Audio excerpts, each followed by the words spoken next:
3, Mr. Miller, Present. and District 4, Mr. Levin. Present. Former Mr. President, Mr. Brandon is out of town this week. I'll do the invocation. We'll have a pledge by Mr. Miller. First item is approval of the agenda. We have 5 items for discussion this evening. Any changes before we proceed? Okay, we have a motion to approve the agenda with those 5 items. So moved. Motion, we have a second. Any discussion? All those in favor say aye. Opposed, say no. Okay. Next item is public comment. We've had 2 individuals sign up to speak this evening. So first one, Tony McGriff regarding retiree insurance. Good evening, gentlemen. I listened at, I guess it wasn't your last meeting, but the meeting before, where you talked about retirees' health insurance. And I'm here tonight, I don't know anybody that's retired, so I'm not speaking on behalf of any employee. But I'm here to urge that you give that really, really serious consideration. That's not a huge amount of money. I'm confident that it's not. I don't know your program. I don't know if you're paying the same portion for retirees as you do for active. And if not, that might be something to consider, because in a lot of situations, retirees will pick up a little bit more. But with people able to retire by 50, 55, that's 10 to 15 years before they can get on Medicaid. And I would bet that some of your employees are at minimum wage or just slightly above. That basically means that they would fall in the Medicaid gap in Alabama right now. They couldn't afford to buy insurance. Medicaid won't help them. And they can't get it even through the Affordable Care Act because they don't have enough money to pay premiums. I think it sends a really strong message to potential employees that this organization cares enough about their employees to provide them with benefits, because your salaries aren't that high. Again, I don't know all your salaries, but I'm pretty confident that because you're a government agency, a local government. And to be able to have health insurance is a great benefit to people. When you start taking that away, basically I think that says to them, we don't really care that much about you. I think it sends a very strong message. And even if that means that it's a little bit more money, I think that's a strong message that says we do care about our employees and we care about their loyalty to this organization. Another issue that's been brought up, and I don't know the answer to this, maybe you've researched it and you do. Let's suppose you have an employee and they retire at 60 and they have a family plan and their spouse is covered under that, and then they die. What's their spouse supposed to do? They're going to lose coverage most likely, and they're not yet 65. So I just think it's a strong message. It's a positive message. If you're providing, even if you can't provide the best salary, you provide good benefits for people. I know lots of people that work in the school system strictly because they can get good health insurance. It's not about the salary, and it brings loyalty. I think it also sends a strong message if you say, when you retire, you're done. You're not a part of us anymore. So I just ask that you really give it a lot of consideration. Thank you. Thank you. Mr. David McGriff regarding legislative use of TA funds. Thank you for letting me come. 2 points is I would like for the commission to request that the office be moved to the courthouse. I think it's a county legislative delegate committee right now. And I think the county would be better off if it was in the courthouse. And there was discussion last week of a secretary, needing a secretary to do, I can't remember what it was now. But I don't know how many people that go in that office every day, but I'll bet it's pretty slim. And there's 2 people over there, fully employed. So I don't see why they couldn't assist with some things with the county commission if we had that delegation in the courthouse. The other thing I want to ask the commission to do is to request $500,000 of that money that has been reported is in their bank account. Suppose they got the paper reported 840,000 or something. that's in the legislative committee's bank account. I don't know what the $55 per tag will bring in, but if you got $500,000, you might not need that $5 per tag. And that, again, this tax money comes into the county. So I requested that they ask for, and I don't, it didn't say whether that included this year's taxes or not, the $850,000. So if it's $850,000 plus this year's taxes, we're looking at $1 million plus. So it's very possible to head off that $5, and it doesn't sound like much, or taking the money from the solid waste service. And since it's taxed, Jackson County tax dollars, I'm going to request that the commission ask for $500,000. Thank you. Thank you. Move on to discussion items we have tonight. First item is Ms. Sheila Shepherd with Jackson County EDA. Thank you for having me come out on here. Just something y'all can look at for future down the road. Bess Rogers, I think, came and spoke last month, and we talked a lot, I think, about what he does, what our office does as far as attracting new industry. And he thought it would be a good idea if I came and talked a little bit about what we do for our existing industry and our workforce development tools that we use. Our mission statement is to improve economic well-being and the quality of life for our citizens by helping our existing industries that are here to grow and to attract new industry. And what a lot of people don't realize is about 80% of the jobs that are produced every year come from existing industries. They don't come from new companies moving into town. The new companies moving into town are big, groundbreaking, all this flashy, it's big, it's sexy, it's big news, it's newspaper worthy. But that's not where our bread and butter is, and that's what we have learned a long time ago, that we really need to focus on fostering the needs of our existing industry so that they don't leave. There's been a couple of times where we've had businesses here, industries here, that talked about leaving because their headquarters wanted to move to somewhere else, or they're going to combine 3 plants, and where do we do it? And we have to compete to keep those industries here sometimes, just like we do compete on a new project coming through. So that's where I spend most of my time nowadays. Last year, in 2013, we had 133 new jobs and $30 million of investment come into the county from the industries that are here. We only had 20 new jobs from new industries. So of that, 80% pretty much holds true. And that's the same thing over the past 5 years. I went back and added the numbers up, and it's exactly right at 79% for the past 5 years.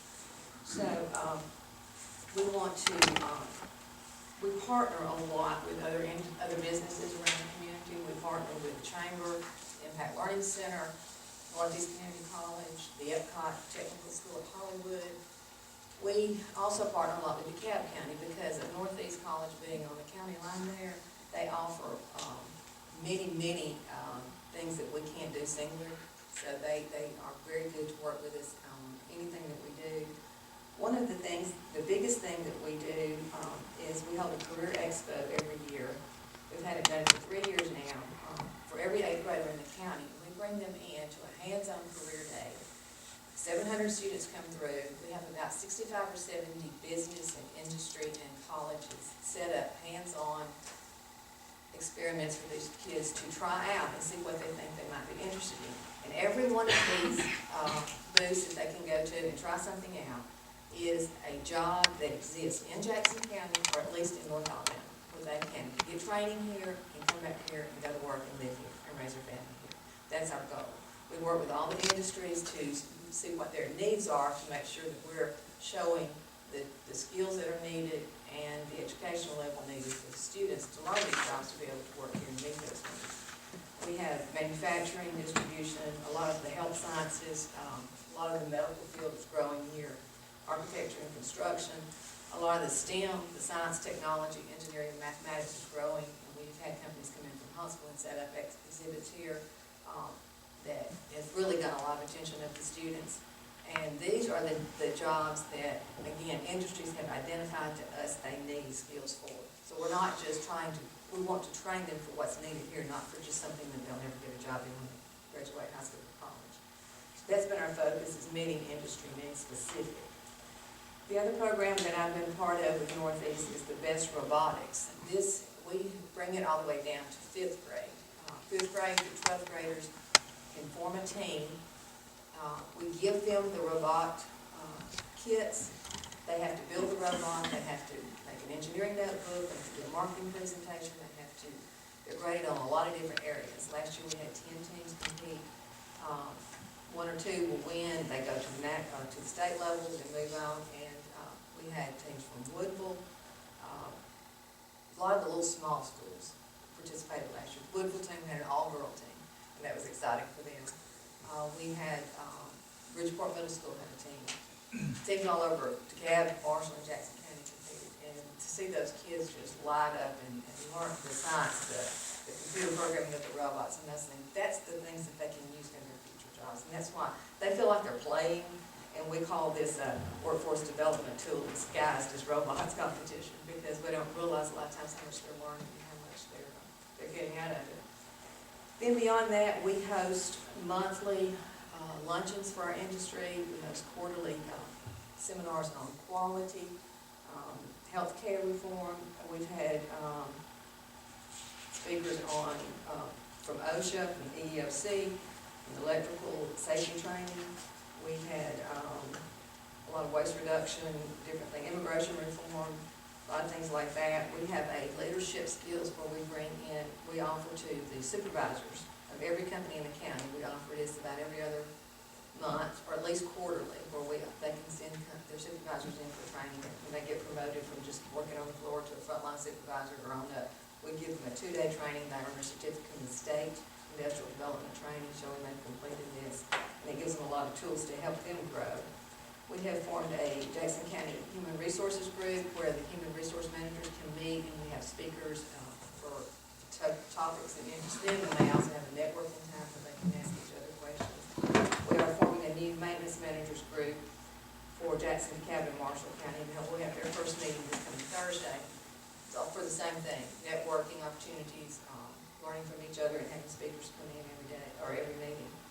We offer a wage and benefit survey for our industries every year. This is a tool that helps keep them competitive. It also is a tool we use for companies that are looking at our area, because then they'll know what wages they need to pay to compete in our area also. We have our industry appreciation day each year that a lot of y'all have participated in. We also have some regional groups. I was appointed to the Governor's Workforce Board for the state of Alabama, for the North Alabama region. We meet quarterly. We fund some grant. We have some grant money that we were able to fund. It's competitive grants from all the community colleges. Again, any grant that they apply for funding for equipment or a program they want to start, it has to meet our plan that the existing industries have given us that they need the skills for. We're not going to fund anything that the industry hasn't told us they need the skills for. I'm on that board, and it's been very successful. And then there is a tri-state workforce board where we have formed back with Volkswagen starting some of the industries in this area, because there's really not any state or county lines when you look at the Chattanooga area, West Georgia, Northeast Alabama. So the 3 states, we have formed a consortium that we work with to also show the needs from across the line, so that if there is an opportunity there, that other students can come across state lines if it's a good enough opportunity if they have the skills needed. So all in all, it's I'll put another sheet on the back there. It's just a whole summary of some things we do. If y'all have any questions, feel free to call us anytime. But we just feel like that our existing industry is what we need to really work on. Move on to the next item, the hydraulic industry. The only thing I really want to know is just want to make the commission aware that that bid will open that Thursday morning. And I'd like to do, want to bring it up tonight so we can possibly put it on next week's agenda to approve this group based on what the bid price is. So just kind of bring it up as far as that goes. Any questions or comments on that? Okay, thank you. Traffic striping. The committee, which Commissioner Levin and Commissioner Denver and myself, we discussed, I think last week, like we might really look at doing a traffic striping project across the county. We do this from time to time. I've got a chart and a map in y'all's packet map, one's got the red highlighted roads on it, and actually put two maps on it, and one says striping. But, we've got some roads down here, it's not an all-inclusive list, nothing set in stone, it's just the ones that we've had calls on, some of the commissioners have had calls on and called us, a lot of the Board of Education has called us about, needing some stripes. Most of those are up in the Bryan area, of course, right around the top of the mountain, most of these roads, is mountain roads, are close to the road, mountain where it gets so foggy up. You can see just the ones on here, we're looking, this is about a $45,000 project just for these. And I'm sure, maybe some of y'all may have some more that you'd like to add, or what, we talked, we really don't have that in our budget to do this project, with our current funds of what we have budgeted in those line items. But, just want to bring it up and, see how if the commission, how they want to proceed with it, or how we need to go forward. Questions, comments? We need to take a look at the funding and see what the possibilities are. I don't know enough about these roads that you have shown on here. I think, I guess everyone's got some in their district, so maybe if each commissioner can kind of take a look at some of the ones in their district and see how priority. I've sent a couple to Charity today. Yeah, we've got those. It's not, We've got those on there. well, it was later this afternoon, it's not under here. I think you contact each of the commissioners individually. But, I don't know if there's a possibility of, getting how y'all want to handle the funding, that would be up to the commission. But, We have a couple options, but we need to just see what we have. We're gonna just add this to the agenda for our next meeting. I would say one more work session. When do we need to start the striping by? it's just up to y'all. Right now, it takes a while, to get the contractor in here, usually it's a month or so after we approve it. If we can take these, clarify that these are the ones that are in most need, if you have some other ones that aren't on here that we need to look at as opposed to some of these. And then bring it back to another work session. We can put it on the next work session for discussion one more time and then go from there. Is that suitable? Along that same line, I put another item in the packet regarding traffic stripe. It's just kind of it's got class 1 yellow paint on top and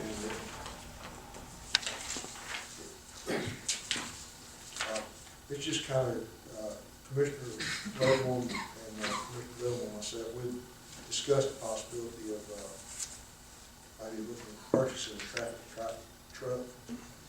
But this kind of does a cost comparison. I spoke with Aldott, and the sheet attached to it is some of the information that I got from them as far as their actual cost and, what it costs them, buying materials and labor and stuff, everything that goes into it. And, of course, they've got the finest equipment, the up-to-date stuff, and, everything that, is really, speed up the process. Based on their process, the two prices down at the bottom, you can see the first price per mile is about what it would cost us to do, not including any equipment or anything, just the materials and labor. And then the bid price is right below that. And as you can see, there's not a whole lot of difference in the two. But that's just something I thought y'all might like to see. If you got any questions about that, feel free to call me anytime. I've got some more information I got mailed off. I didn't want to attach all of it because it's kind of confusing unless you looked at it before. We also have the proposed paving chart in here. I'll give you something about it. Is that just for review right now? Thank you. Any other questions or comments? The next item was clarification on retiree insurance coverage. The commissioners have requested that we go over this. When we had discussed last week or 2 weeks ago, I can't remember when it was, regarding retiree insurance, we'd seen a couple of notes, letters to the editor that had, current retirees worried about the effect this would have on them. I believe the proposal, and commissioners correct me if I'm wrong, the current proposal would only affect anyone or new hires. That's, I think, what was discussed in the last work session, is that correct? So, as a clarification, the discussion on the table now, is only for new hires, and I understand, thank you for your input on that, you know, with that being a benefit, that would be something that's taken into consideration also. But that is where the discussion is at. So currently, no currently retired employees would be affected by this. Depending on where we go, probably no current employees would be affected. But again, it's something that's going to be up for discussion. So we, as always, we appreciate input from the public. We want to know what you're thinking. But we did want to clarify kind of where the discussion was at this time. And feel free to contact us at the commission office or contact the commissioners at any time if you have questions on these things as we move forward over the next year. I'm sure there'll be several things that come up that there'll be questions on, but we'll be glad to answer those questions and try and clarify what the situation is on these. So, are there any other comments? I just want to say that I received a couple of phone calls, and of course I've read the letters, and I tried to explain to those who talked to me that it would not in any way affect current retirees or current employees. And anything we were discussing would be in the future and would have to pass by vote of the commission. So the current employees and the current retirees will not be affected in any way. Any other questions or comments? Okay. All right. Next item we'll move on to is the A-Trip loan. We talked about this a few times. We need to get something approved. Hopefully, maybe we can do something next week. I believe Mr. Manning had sent out to each commissioner a copy of the rates for the 1.5, and I believe we've gotten a schedule for the 2.25 as discussed. We do need to make a decision on how we want to move forward with this to pay for these projects. Looking at the what was a construction type loan, we would have a varying interest rate until that was settled. And my personal opinion on that would be to get something set in place right now. So my recommendation, this is what we need to discuss, how we want to move forward. My recommendation tonight would be to look at doing the initial loan as we discussed, choosing one of these three that are presented on your page. These were the best bids that were presented. But move forward with 1.5, and then as we go on, once we get closer to these other projects, add the additional 750 if at that time we see that it's necessary. By the time we get those last couple A-Trip projects on the table, we should know whether it's going to be necessary to fund those through this process. Again, that's just what my thinking is, but comments, questions on that, or how we need to move forward on this. You know, if we needed to, we could even do total standard part loan on the remainder if it looks like we need to borrow more. 1.5 is a good idea, in my opinion. Any other questions or